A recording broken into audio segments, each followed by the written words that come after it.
Tim Gielen, Monopoly, Who Owns the World? Recognize the head of the octopus. This incredibly eye-opening documentary reveals something astonishing. The majority of our world is owned by the very same people. Like an octopus with its tentacles, they can control the entire world and impose their agenda onto all of humanity. This agenda consists of staging crises of various kinds, such as wars, pandemics, climate panic, etc., and drawing gigantic profits from them. To uncover the head of this octopus, to put an end to its tyranny, for example by a crisis profit ban, this documentary Monopoly, Who Owns the World has done very well-founded and well-comprehensible preliminary work. Fellow human, I think by now you have the feeling that something is not right about our current situation.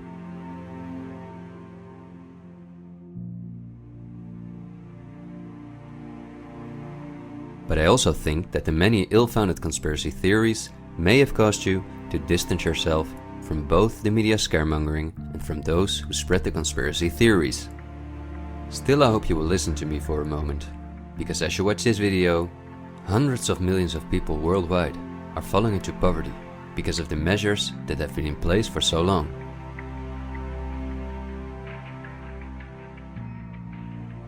And although the biggest economic crisis that we will ever experience may not have affected you personally yet, it's only a matter of time before the ripple effects also reach you and your loved ones. This is not alarmism, but the harsh reality we face. I also think that we can limit the damage and even benefit from it if we are properly and objectively informed about our current situation. Therefore, I would like to show you some easy verifiable facts that I think are essential. Less than a handful of megacorporations dominate every aspect of our lives.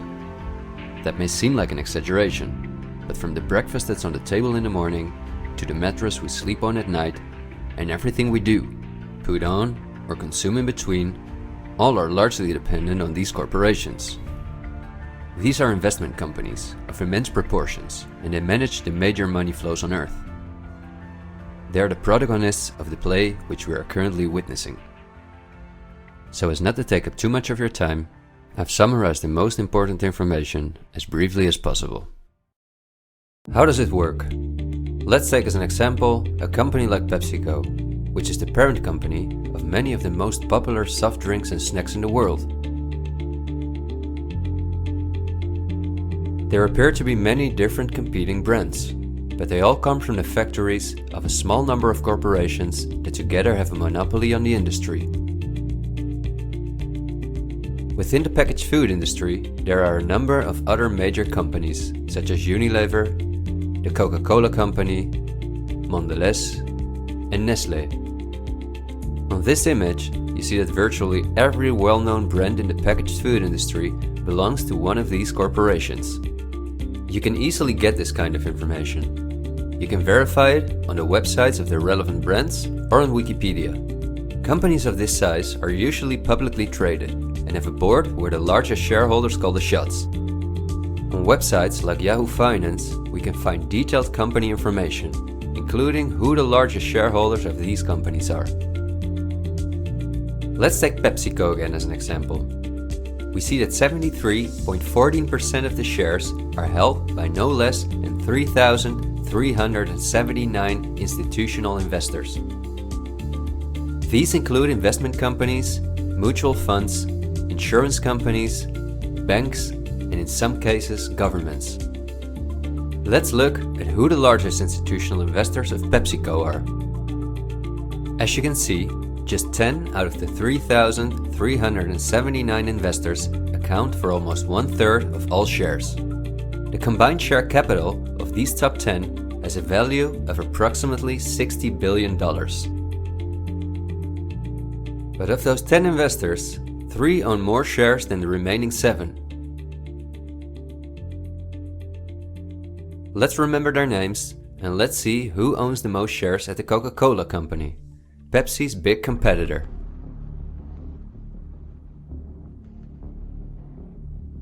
We see that just like with PepsiCo, the majority of the shares are held by institutional investors. Let's look at the top 10 and start with the last one of them.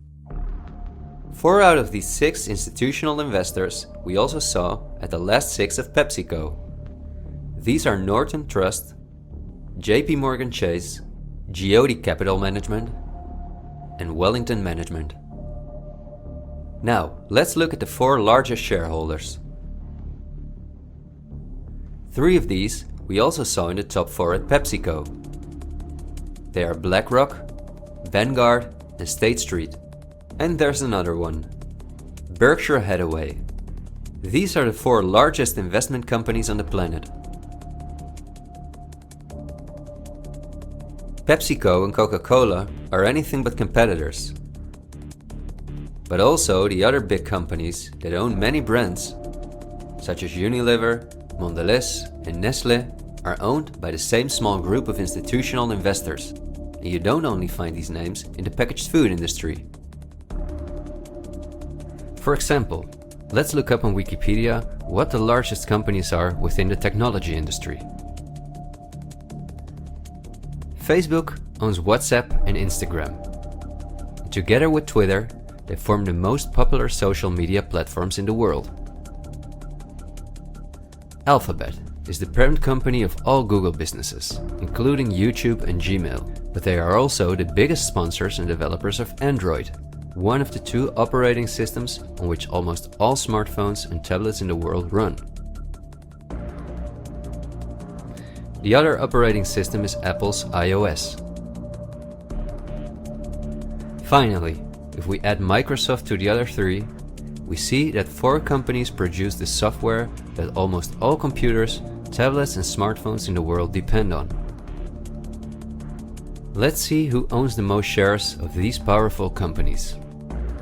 If we look at Facebook, we see that more than 80% of the shares are owned by institutional investors. These are the same names we saw in the food industry. Again, the same investors at the top. Then Twitter, which with Facebook and Instagram makes up the top 3. Amazingly, we see that the company is also owned by the same investors.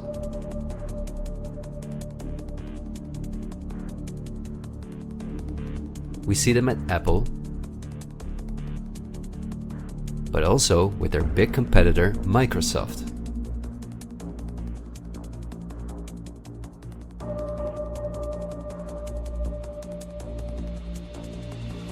When we look at all the other companies that dominate the technology industry and build our computers, TVs, smartphones, and household appliances, we see the same big investors who own a majority of the shares.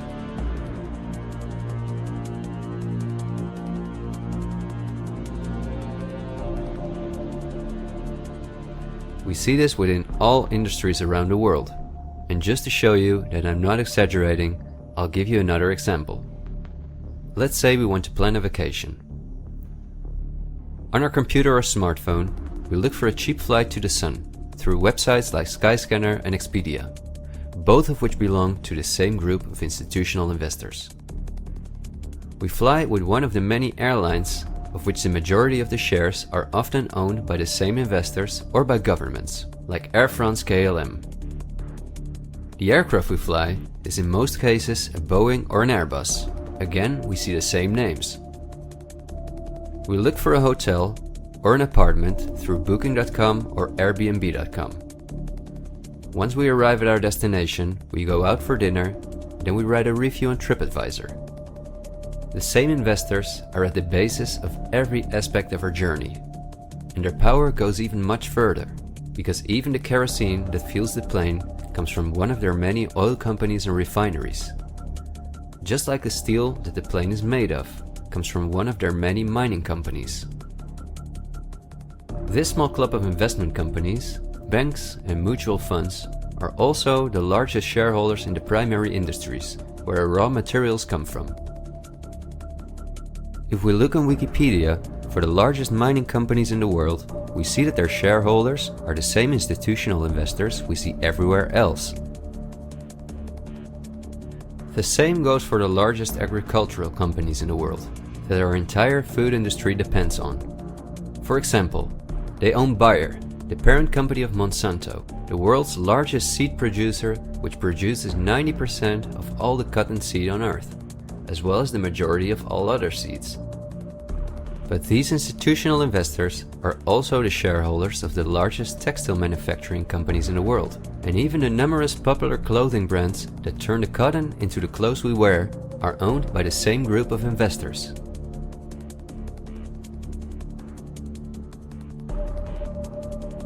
Whether we have the world's largest solar panel producers or the largest oil refineries, the shares are managed by the same companies. They own the tobacco companies, who produce all the popular tobacco brands in the world. But they also own all the major companies in the pharmaceutical industry and the scientific institutes that produce the drugs. They own the companies that produce our metals and raw materials, and the entire automobile, aircraft, and arms industry where those metals and raw materials are processed.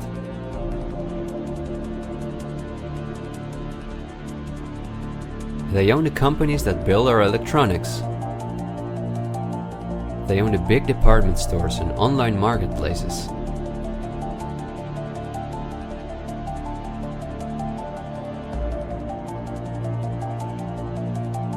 And even the payment methods that we use to pay for their products.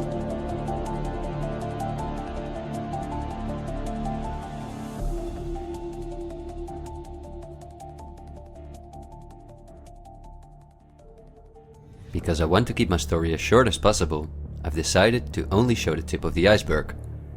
If you decide to investigate on your own, using the sources that you've just seen, then you will discover that even many of the most well-known insurance companies, banks, construction companies, telephone companies, restaurant chains, and cosmetic brands are owned by the same institutional investors we just saw.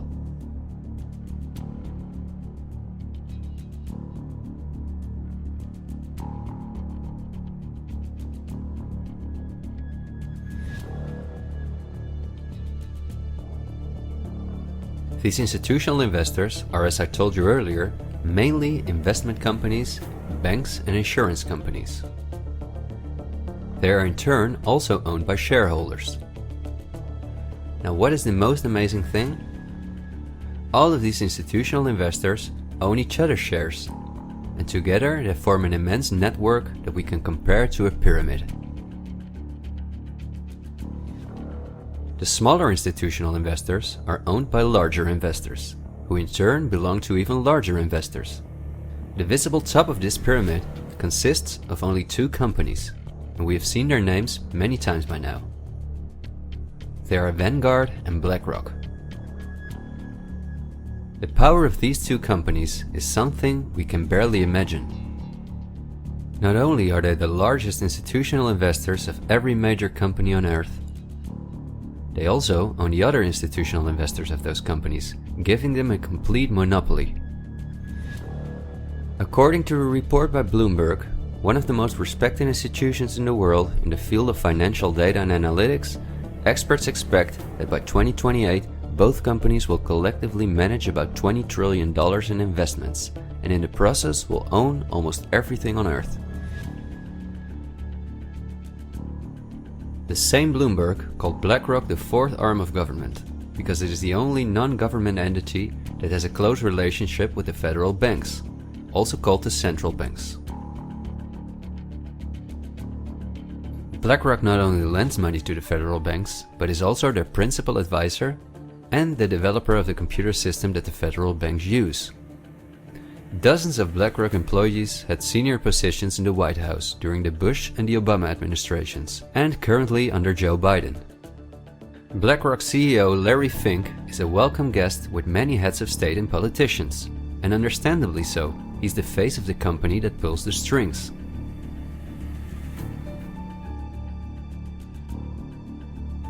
Yet Larry Fink does not pull the strings himself. In fact, BlackRock itself is owned by shareholders. And if we look at who those shareholders are, we come to a strange conclusion. We see that BlackRock's largest shareholder is Vanguard, and this is where it gets dark. Vanguard itself has a unique structure that makes it impossible to see who its shareholders or clients are. The elite who own Vanguard don't want anyone to know that they are the owners of the most powerful company on earth. But of course, this is no secret to those who are willing to look into it. Reports by Oxfam and Bloomberg show that 1% of the world's population collectively owns more money than the other 99%. Indeed, Oxfam claims that as much as 82% of all the money earned in 2017 went to this 1% of people. Naturally, those who own the most powerful company on earth would also be the richest among this 1%. In other words, they are part of the 0.001%. Forbes, the most well-known business magazine in the world, claims that by March 2020 there were some 2,075 billionaires.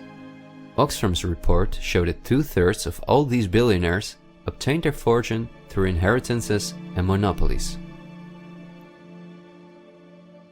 So this means that Vanguard is in the hands of the richest families on earth.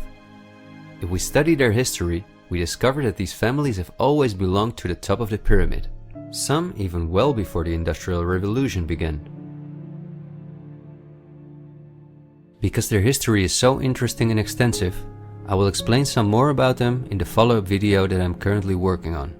But in order not to elaborate too far, I will just point out that many of these families belong to royal bloodlines, and they are the founders of our banking system, the United Nations, and every industry in the world.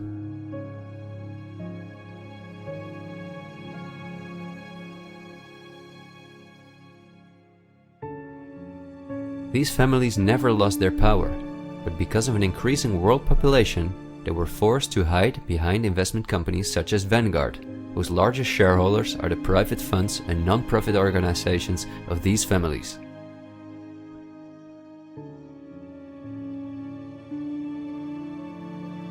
To make the bigger picture more clear, I need to briefly explain something about these non-profit organizations.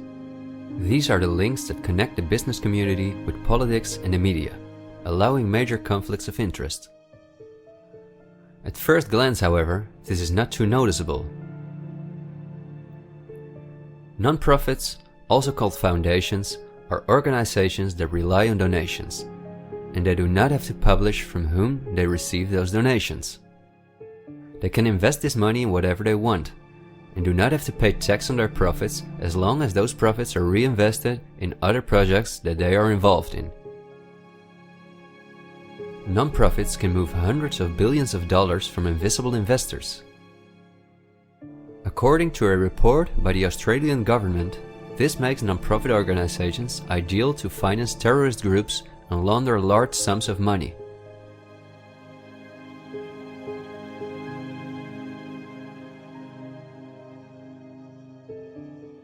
The foundations and funds of the families who are highest in the hierarchy of the 1% hide behind the scenes as much as possible. However, for cases that have a lot of publicity and attention, they use the foundations of philanthropist families that are lower in the ranking, but who are also extremely wealthy. In order to be concise, I will only highlight the 3 most important foundations in the world that connect all the industries in the world to each other. These are the Bill and Melinda Gates Foundation, the Open Society Foundations of the controversial multi-billionaire George Soros, and the Clinton Foundation. A very brief introduction to give you an idea of the size of these types of foundations. According to the official website of the World Economic Forum, the Gates Foundation is the largest funder of the World Health Organization, after President Donald Trump halted the funding of the WHO by the US in 2020.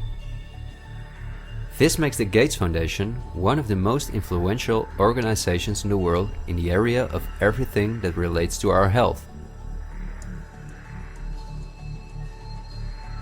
The Gates Foundation has a close partnership with the 16 largest pharmaceutical companies in the world, including Pfizer, AstraZeneca, Johnson & Johnson, BioNTech, and Bayer, and we have just seen who owned the most shares of these companies.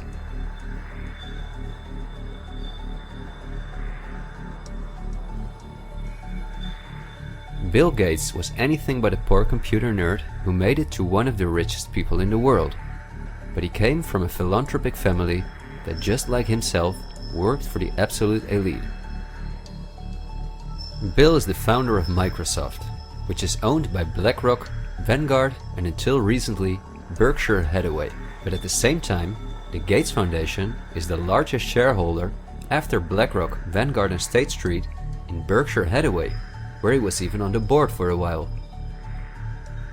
We would spend hours if we considered everything the Gates Foundation, the Open Society Foundations of George Soros, and the Clinton Foundation are involved in. But because they connect us with the next topic and with the current events, this brief introduction was important. I think the next topic should start with a question.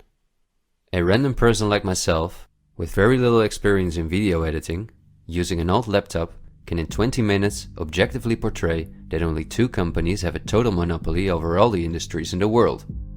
So the natural question is, why don't you hear about all of this in the media? What? It's a good question. Every day we have the choice between countless reports, documentaries, and television programs, and yet not one of them talks about this. Is it something not interesting enough? Or might there perhaps be other interests at play? The answer we get again from Wikipedia. About 90% of the international media is owned by 9 media conglomerates.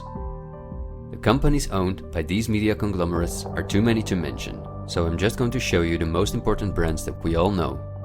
Viacom CBS is the parent company of, among others, all CBS channels, Paramount, where the most famous movies and series in the world come from, MTV, Comedy Central, Nickelodeon, the popular British Channel 5, and the popular Australian 10. Guess who the largest shareholders of Viacom CBS are? Before we look at the other major conglomerates, let's not forget to mention our extremely powerful streaming monopolists, Netflix and Amazon Prime, both of which belong to the same shareholders. Then AT&T, which is the parent company of Warner Brothers, HBO, Discovery Channel, CNN, Cartoon Network, TNT, DC, and many other well-known brands. Guess who the largest shareholders of AT&T are?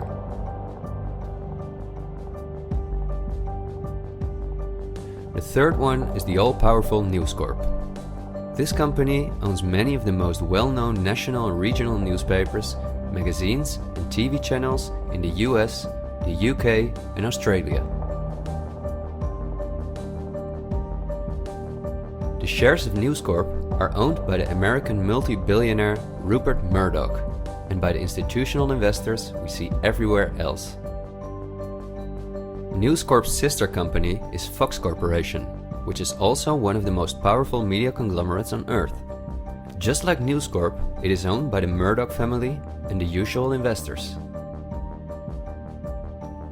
Then the Walt Disney Company, a conglomerate of unimaginable dimensions, with many subsidiaries such as Pixar, Marvel, 20th Century, Lucasfilm, ABC, National Geographic, and Hulu. Who are their biggest shareholders? Another powerful media conglomerate is Comcast. This is the parent company of NBC, DreamWorks, Universal, the Sky Group, Focus Features, Xfinity, and many other major media brands. As you would expect, their largest shareholders are Vanguard and BlackRock.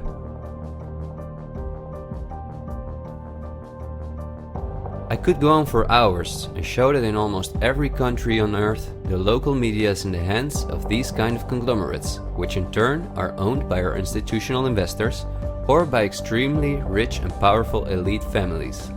In the UK, for example, virtually all popular newspapers and magazines are owned by the Daily Mail Group, Reach, and the aforementioned News Corp. In the Netherlands, the entire media is in the hands of the Persgroep, Mediahuis and Bertelsmann. And in Germany, the entire media is either controlled by the German government, ProSiebenSat.1, Axel Springer, and again, Bertelsmann, which is also a conglomerate of unprecedented dimensions. Not only is this the parent company of the largest book publisher in the world, Penguin Random House, and owner and founder of BMG Music, Bertelsmann also controls a large part of the European media through their subsidiary RTL, a company with 67 TV channels, 10 streaming platforms and 38 radio stations. Bertelsmann is owned by the ultra-rich Bertelsmann-Mohn family, who openly collaborated with the Nazis. Because of this, Reinhard Mohn was held as a prisoner of war in the US. Besides RTL, Bertelsmann also owns a large part of the French mainstream media. And together with Mediaset, the powerful Italian conglomerate of former President Berlusconi that controls the most important part of the Italian mainstream media, they also own all popular Spanish TV channels. Now, to complete the picture, let's look at where the news comes from that all these media outlets are feeding us on a daily basis.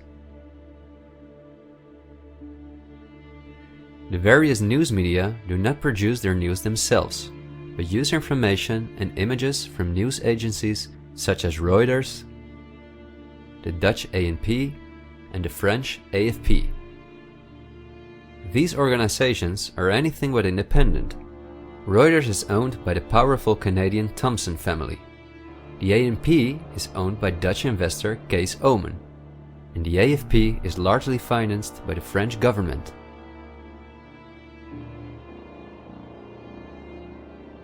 The main journalists and editors who work at our media or at these news agencies are affiliated with important journalistic organizations, such as the European Journalism Centre.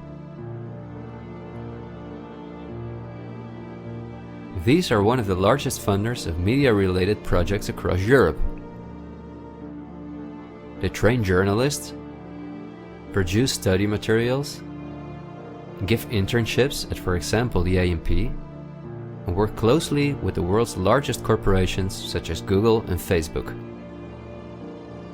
For journalistic analysis and opinion, all the major media outlets in the world use Project Syndicate, the most powerful organization within its field. It supplies the 506 most important media outlets in 156 countries. Project Syndicate, plus an organization such as the European Journalism Centre, together with the news agencies, are the connecting link between all the different media outlets around the world. When newscasters read the news from their teleprompters, there is a good chance that the text comes from one of these organizations. As a result, the global media is often synchronized in its reporting.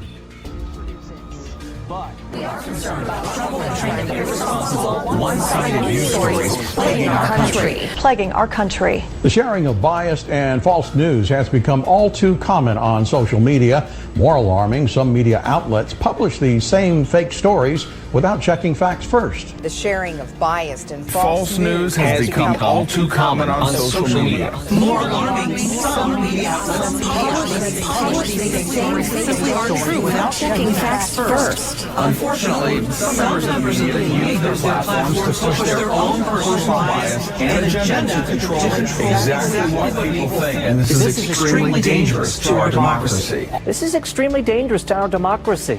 This is extremely dangerous to our democracy. This is extremely dangerous to our democracy. This is extremely dangerous to our democracy. This is extremely dangerous to our democracy. This is extremely dangerous to our democracy. This is extremely dangerous to our democracy. This is extremely dangerous to our democracy. This is extremely dangerous to our democracy. This is extremely dangerous to our democracy. This is extremely dangerous to our democracy. This is extremely dangerous to our democracy. In September 2020, the European Journalism Centre and Facebook set up a fund to support selected news organizations to do the reporting during the corona crisis. Let's see who the organizations are that, along with the news agencies, produce our news.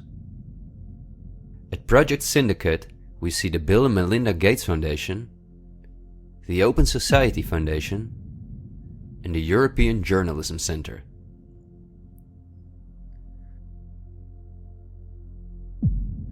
Then the European Journalism Centre itself. Again we see the Gates Foundation and the Open Society Foundation.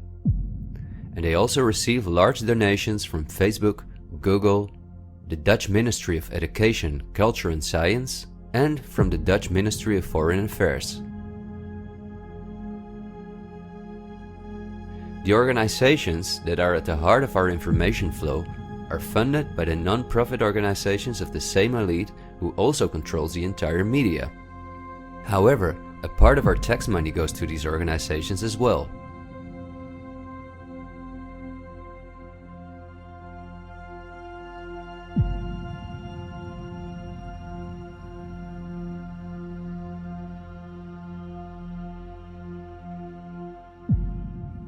Okay, I realize this was a lot of information to process, and believe me, I've made it as short as possible, and I've only used those examples that seemed necessary to show you the overall picture, so you can understand the current situation better.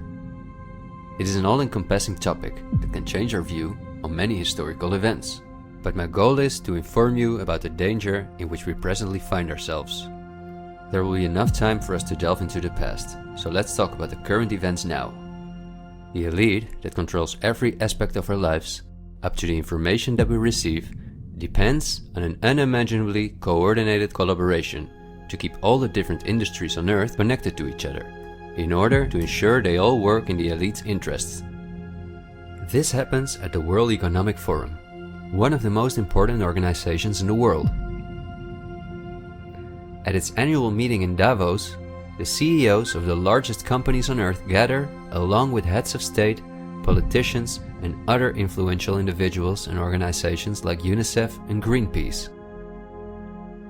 Serving on the board of trustees are former US Vice President and climate change guru Al Gore, BlackRock CEO Larry Fink, the President of the European Central Bank Christine Lagarde, the Director of CERN Fabiola Gianotti, the Queen of Jordan, the Director of the International Committee of the Red Cross Peter Maurer, and many other politicians and CEOs of the world's most influential companies. According to the WEF's official website, their annual membership fee ranges between 53,000 and 530,000 euros. But according to the WEF's year reports, around 71% of their total budget comes from its partners, who in this way pay for the membership of young politicians who cannot afford their own fee. Wikipedia reports the following. According to critics, the WEF is a business forum where the wealthiest companies can negotiate deals with other companies or with politicians. The purpose of the WEF for many of the participants would be personal gain instead of solving global problems. I don't like to make assumptions, but would there be so many problems on Earth if the key industry leaders, bankers and politicians since 1971 had gathered annually to solve our world's problems? Is it not strange that the world's leading environmental organizations have been meeting for 50 years with the CEOs of the most heavily polluting corporations while things just keep getting worse for our natural world?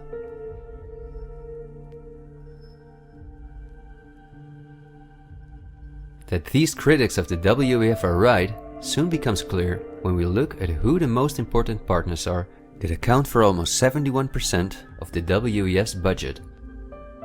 There are BlackRock, the Open Society Foundations, the Bill and Melinda Gates Foundation, and many other large corporations of whom Vanguard and BlackRock own the shares directly or indirectly.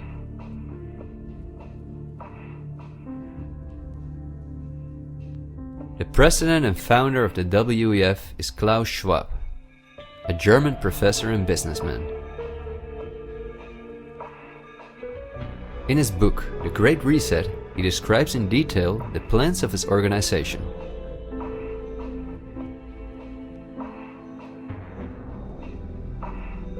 The coronavirus, according to him, is the excellent opportunity to literally reset our society in every regard.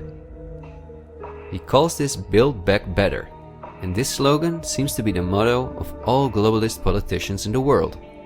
And it's now a historical moment, a crucial moment, to rebuild the future, to reset our policies. And of course, we also want to work together on building back better.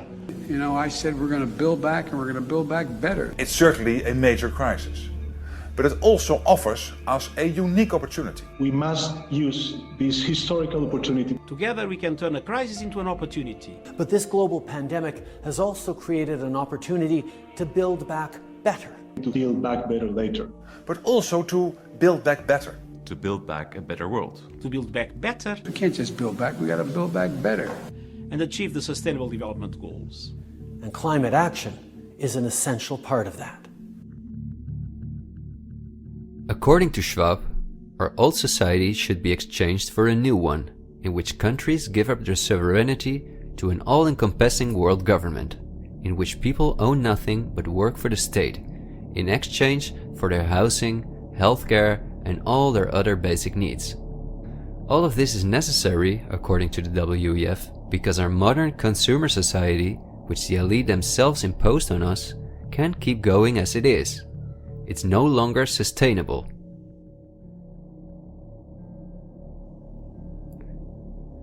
Schwab says in his book that we will never return to the old normal. And the WEF published a video that makes it clear that in 2030 we will own nothing, but we will be happy.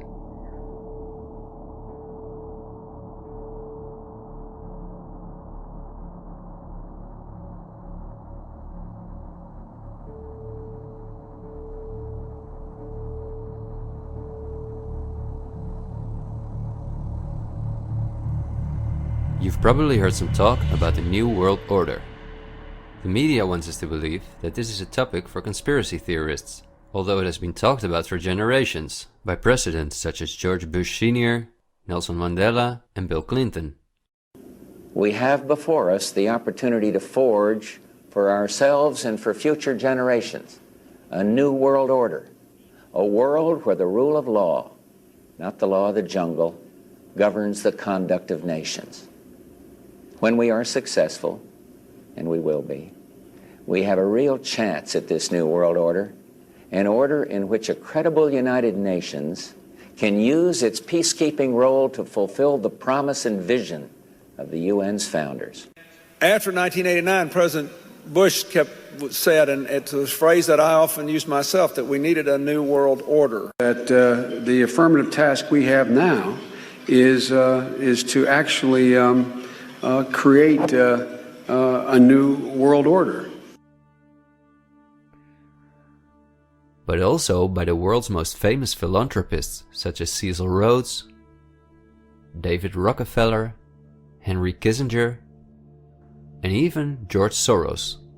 I think you need a new world order, that China has to be part of the process of creating it, and they have to buy in, they have to own it. These important figures, who apart from Mandela, were all among the top of the elite when they were still alive, are not the only ones who dream about an all-powerful world government. In 2015, the UN presented its controversial Agenda 2030, which is almost identical to Klaus Schwab's Great Reset. In their own words, the UN, like Schwab, wants to ensure that by 2030, poverty, hunger, environmental pollution, and disease no longer exist on Earth. It sounds like a sympathetic plan, until you read the fine print. You see, the idea is that Agenda 2030 is going to be paid for by us, the citizens.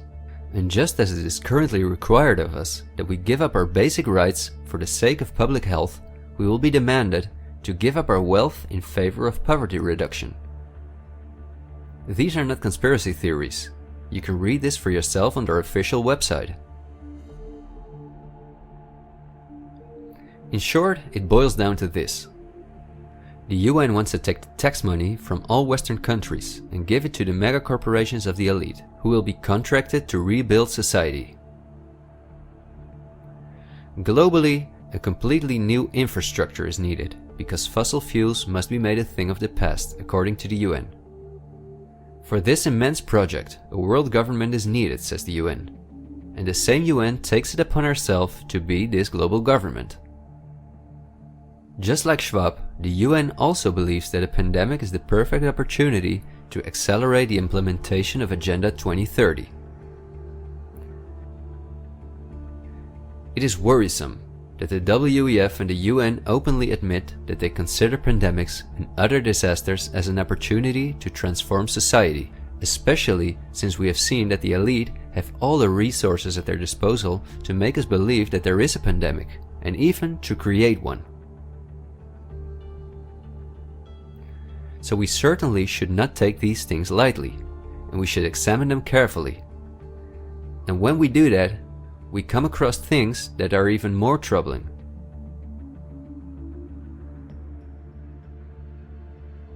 On Friday, October 18, 2019, months before the pandemic was declared, a meeting was held at the Pierre Hotel in New York City for a select group of about 130 very important guests, including politicians and the world's most respected medics and pharmacists. The purpose of the meeting was to simulate the possible scenarios in the event of a global pandemic. This could be a coincidence, you might say. For this simulation, however, a coronavirus was used as an example. The simulation covered in detail how the coronavirus would develop and how they could only control this through the intensive collaboration of entire industries, governments, and government agencies. Once again, a new world order to save us from destruction. Does it surprise you when I tell you that this meeting, called Event 201, was organized by none other than the World Economic Forum, the Bill and Melinda Gates Foundation, and the Johns Hopkins Institute? This is not a conspiracy theory. Check the official website of Event 201 for yourself.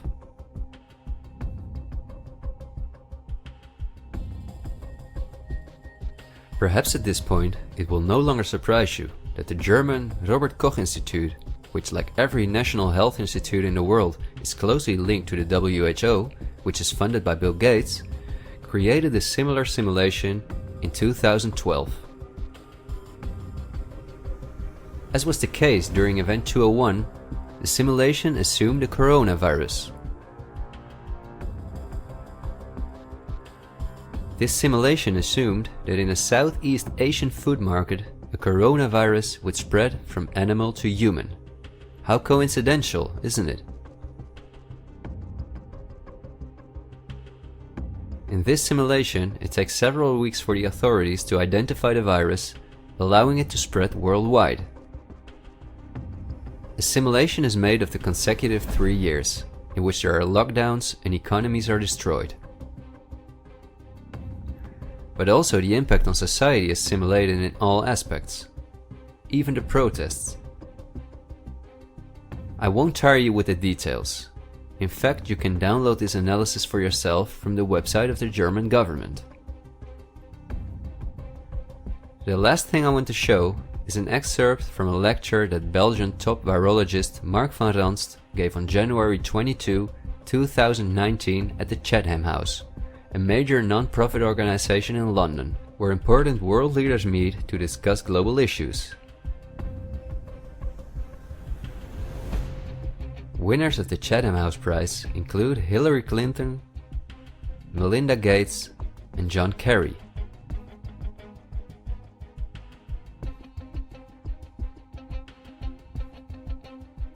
What Van Ranst is discussing is simply shocking.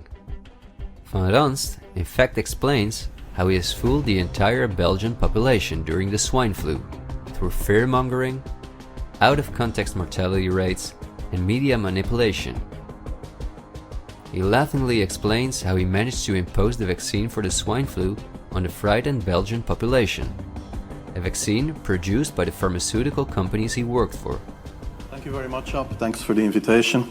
And I was asked to tell you about my experiences being the crisis manager, the flu commissioner for Belgium, and highlighting the communication And then you have one opportunity to do it right. I mean, day one is so important. In day one, you start your communication with the press, with the people, and you have to do it right. I mean, you have to go for one voice, one message.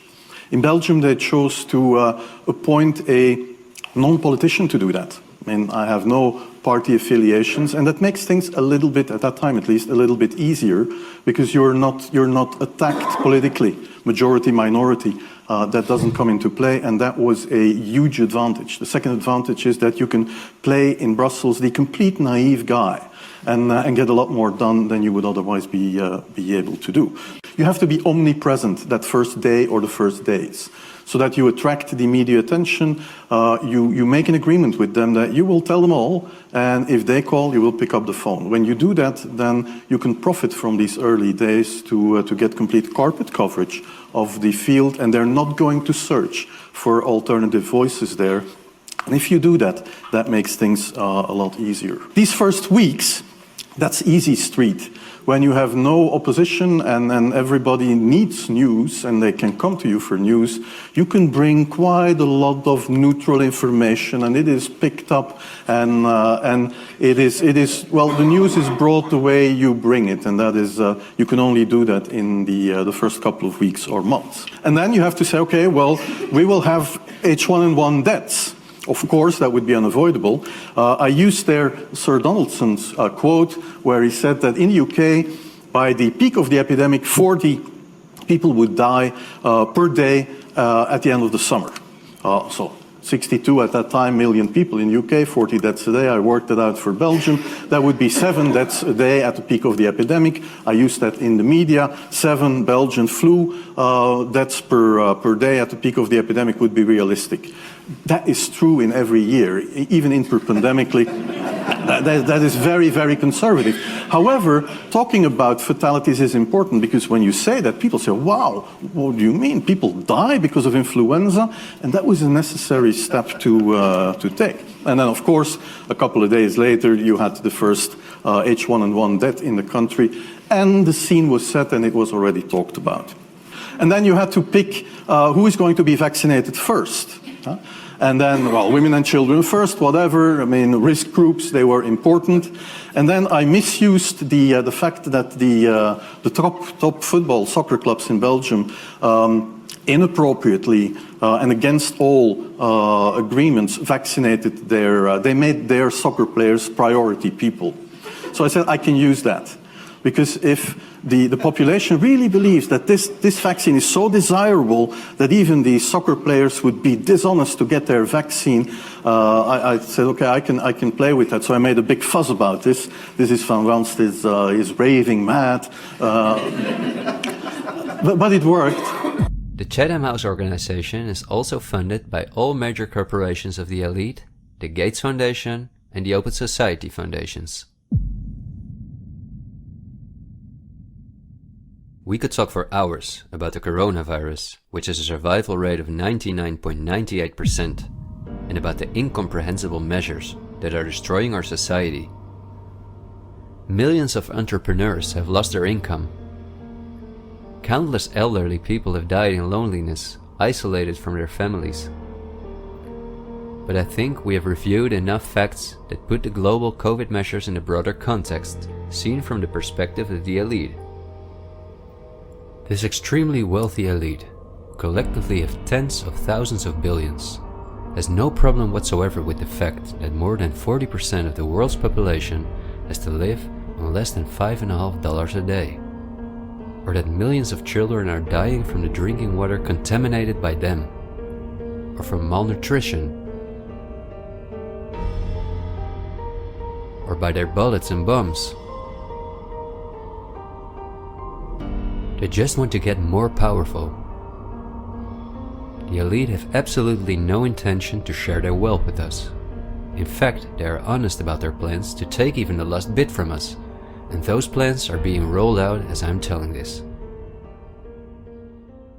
The underlying motives of the elite will not be explained in this episode, because for this we have to dive into history and discuss topics that are beyond our modern rational thinking. But for now you may understand well enough with the simple logic that a new world order, or an all-encompassing world government is the only way for a small elite to retain its power over an ever-increasing world population. Companies like BlackRock and Vanguard do not benefit from national borders, import taxes, and real diversity.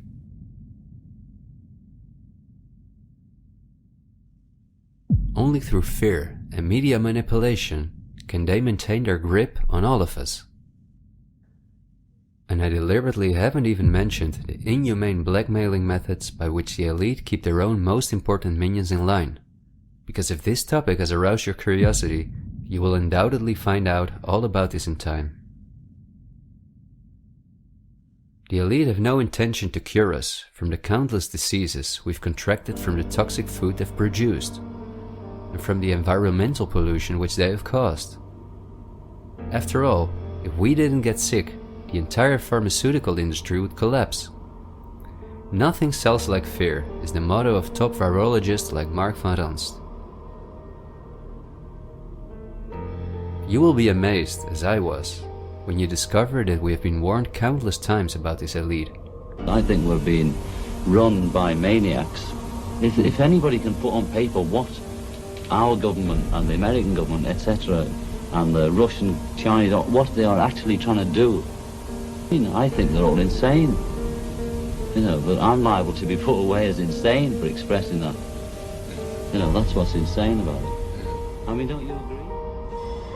For we are opposed around the world by a monolithic and ruthless conspiracy that relies primarily on covert means for expanding its sphere of influence, on infiltration instead of invasion, on subversion instead of elections, on intimidation instead of free choice, on guerrillas by night instead of armies by day. It is a system which has conscripted vast human and material resources into the building of a tightly knit, highly efficient machine that combines military, diplomatic, intelligence, economic, scientific, and political operations. Its preparations are concealed, not published. Its mistakes are buried, not headlined. Its dissenters are silenced, not praised.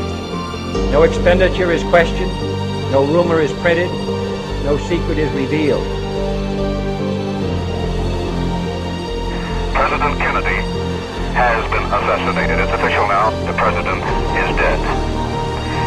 Women here in shock, some have fainted. Men, Secret Service men standing by the emergency room, tears streaming down their face. There's only one word to describe the picture here, and that's grief, and much of it. It's official. As of just a few moments ago, the President of the United States is dead.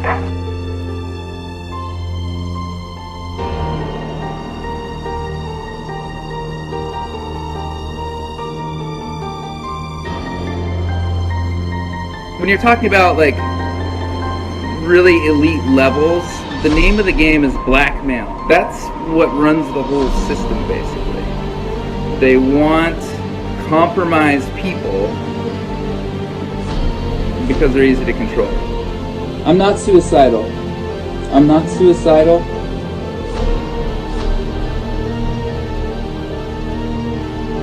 The deep state is those people within the U.S. government that are career employees that cannot be fired by people that we elect by the Congress or the President.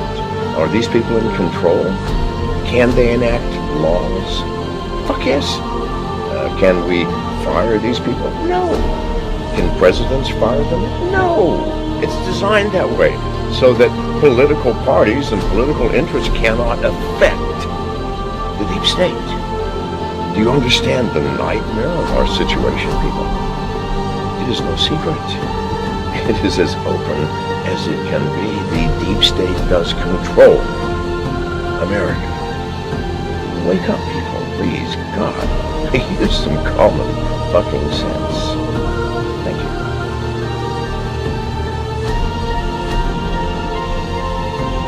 Something like 1984 could potentially happen. This is the direction the world is going in at the present time. In our world, There will be no emotions except fear, rage, triumph and self-abasement. The sex instinct will be eradicated. There will be no loyalty except loyalty to the party. But always there will be the intoxication of power. Always, at every moment, there will be the thrill of victory, the sensation of trampling on an enemy who is helpless. If you want a picture of the future, imagine a boot stamping on a human face forever. The moral to be drawn from this dangerous nightmare situation is a simple one. Don't let it happen. It depends on you. With this video, I hope to reach you, to reduce the ever-increasing distance between us. Only when we are divided can the elite retain its power over us. The greatest fear of the elite is that we will realize what is really going on Earth. And the only way the elite thinks they can prevent this from happening is through censorship,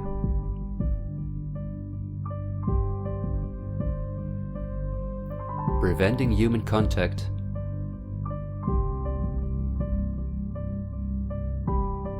the incessant framing of political opponents and those who think differently,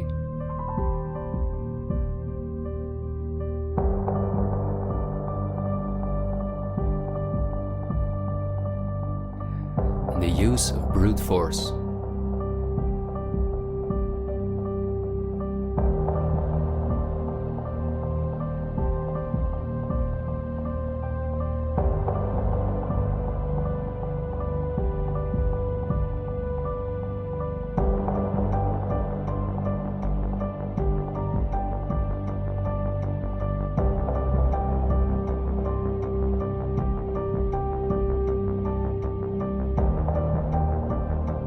The plans of the elite are clear, and so is the ruthless way in which they want to accomplish them.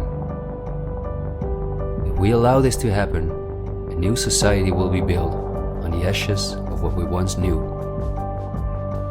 A new society in which we will own nothing, not even a home of our own. The elite wants to make sure that between now and 2030, everything you now own will be theirs. For this, devastating economic crisis is necessary. First, the middle class is attacked, which is the backbone of society.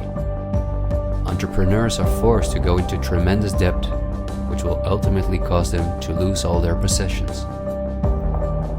After that, things will move quickly.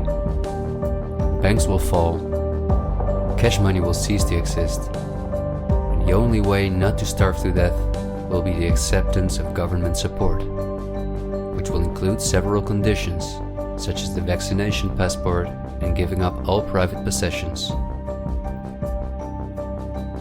Because the entrepreneurs are the first to fall, many others won't immediately feel the crisis. The people remain divided among themselves until it is too late. This is not a doomsday scenario that I've made up. This is simply the Great Reset. The New World Order, which has been prepared for many generations, and which has been extensively tested in every communist dictatorship in the world.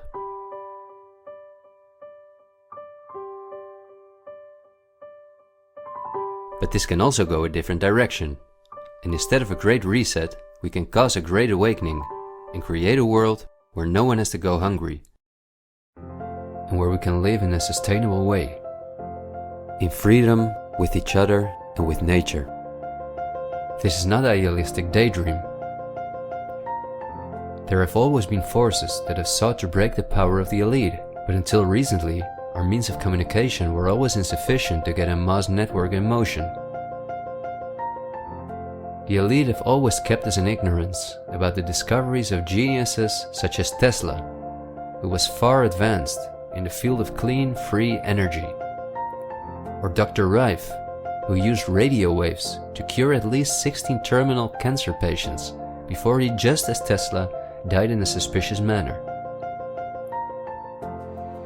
Or Henry Ford, who in 1941 had already made a car out of bioplastic that proved stronger than steel. The elite have hidden countless such techniques from us because they form a threat to their monopolies in every industry.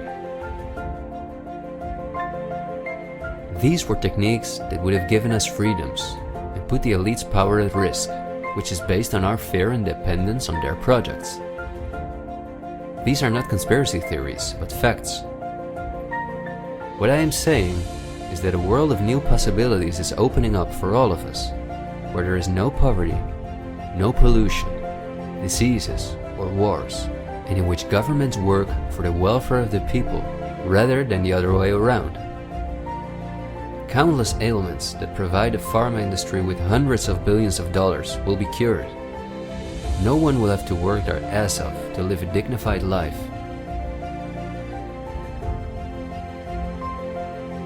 People will no longer live in fear because of the lies of the media, the pharma industry, the climate lobbies, and politicians. It's all on the horizon, but we have to go through the storm first and recognize what the real problem is in our society.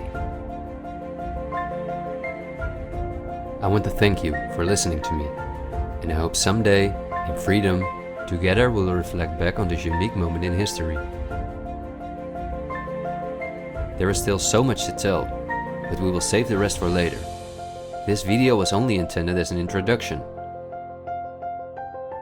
This is where our journey starts, and it will be a difficult one, but we will undertake it together, and we will help each other get up when we fall.